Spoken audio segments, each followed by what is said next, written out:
నేటిదిన వాక్య ధ్యానం కొరకు 104వ కీర్తన మొదటి చరణంలో రాయబడిన 2వ వాక్య భాగాన్ని చదువుకుందాం.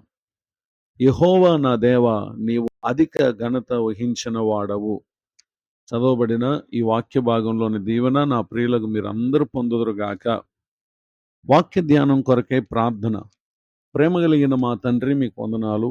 నేడు చదవబడిన ఈ వాక్య భాగం ద్వారా మీరు మాతో మాట్లాడి మమ్మల్ని మీరు బలపరిచి మీకు ఘనత కలుగునట్లుగా మా ఆధ్యాత్మిక జీవితాలను మేము జీవించుటకై మీ కృప చూపించండి. యేసుక్రీస్తు నామములో ప్రార్థిస్తున్నాను తండ్రి, ఆమేన్. చదవబడిన ఈ వాక్య భాగంలో మన ప్రభువారు ఆయన అధిక ఘనత వహించినటువంటి దేవుడు. భూమి మీద ఎందరో ఘనత కలిగినటువంటి వ్యక్తులను మనం ఎరిగి ఉన్నటువంటి వారం. అయితే ఎందరూ ఘనపరచబడేటటువంటి వారు ఉన్నప్పటికీ అందరికంటే అధిక ఘనత కలిగినటువంటి దేవుడు ఈ దినాన మన స్తుతికి పాత్రుడై ఉన్నటువంటి దేవుడు. ఆ కారణాన్ని బట్టి 99వ కీర్తన 5వ చరణంలో మన దేవుడని యెహోవాను ఘనపరచుడి అని ఇక్కడ భక్తుడు తెలియజేస్తూ ఉన్నారు. కారణం ఏంటి అనంటే 99వ కీర్తన మొదటి చరణం నుండి రాయబడిన కొన్ని మాటల్లో ఆయన రాజ్యము చేయు దేవుడని, కెరూబుల మీద ఆసీనుడై ఉన్న దేవుడని, 2వ చరణంలో ఆయన మహోన్నతుడైన దేవుడని, జనములన్నిటికీ పైన ఆయన హెచ్చి ఉన్న దేవుడని, అంత మాత్రమే కాక ఆయన పరిశుద్ధుడైనటువంటి దేవుడని కొన్ని సంగతులు ఇక్కడ మనం చూస్తూ ఉన్నాం. ఈ విధమైనటువంటి అనేక ఉన్నతమైన కారణాల చేత మన ప్రభు అయిన యెహోవాను మనము ఘనపరచవలసినటువంటి వారమై ఉన్నాం. అంత మాత్రమే కాక 100వ కీర్తన 4వ చరణంలో కృతజ్ఞతార్పణలు చెల్లించుచు ఆయన గుమ్మములో ప్రవేశించుడి, కీర్తనలు పాడుచు ఆయన ఆవరణములో ప్రవేశించుడి, ఆయనను స్తుతించుడి, ఆయన నామమును ఘనపరచుడి అని కూడా ఇక్కడ కీర్తనకారుడు తెలియచేయటను మనం గమనించగలం. దేవునికి చెందవలసినటువంటి ఘనతను మనం ఆయనకు చెల్లించుటలో ఏమాత్రం కూడా మనం నిర్లక్ష్యం వహించుట అది మన ఆధ్యాత్మిక జీవితానికి ఎంత మాత్రము కూడా మంచి కార్యము కాదు అనేటటువంటి విషయాన్ని మనం గుర్తించాల్సినటువంటి వారమై ఉన్నాం.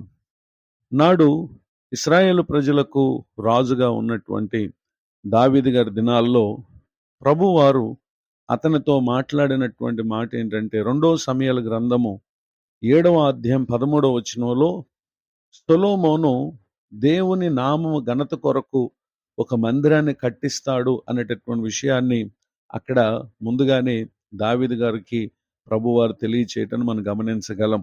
నిజమే, దేవుడు తన నామ ఘనతను ఆయన కోరేటటువంటి వారై ఉన్నారు. ఎవరు కూడా ఆయన ఘనతను తాము తీసుకుంటానికి ఎంత మాత్రం కూడా మనం ఎవరము లోకంలో ఉన్న గనులైనటువంటి వారు కూడా ఎంత మాత్రం కూడా సరిపోయినటువంటి వారు కాదు. కారణం ఏంటంటే ఆయనే ఆశ్చర్యకరమైనటువంటి కార్యాలు చేసేటటువంటి గొప్ప దేవుడు.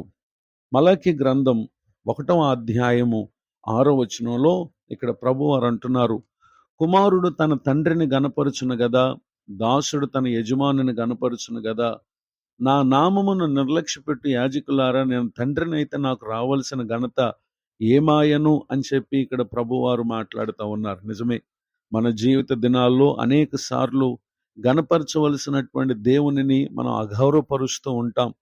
వేకునే లేచి ఆయనను స్తుతించుటకు బదులు లోక సంబంధమైనటువంటి పనులలో మనము శ్రద్ధ చూపించే వారంగా ఉంటాం.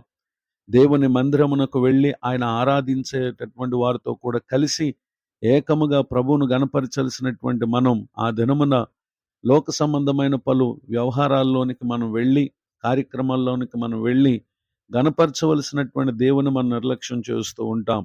ఇది ఎంత మాత్రం కూడా మన జీవితానికి మేలును కలుగు చేసేది కాదు గనుక ఈ దినమున అధిక ఘనత వహించు దేవుడు ఈ దినం మనము ఆయనను గణపరిచేటటువంటి వారిలో ఉండాలి అనేటటువంటి విషయాన్ని దేవుని యొక్క వాక్యం మనకు సెలవిస్తూ ఉంది.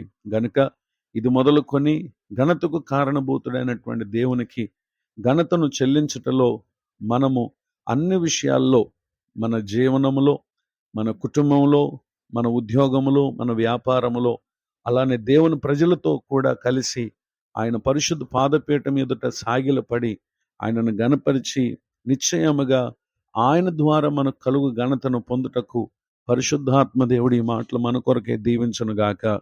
ఆమేన్. ప్రార్థన.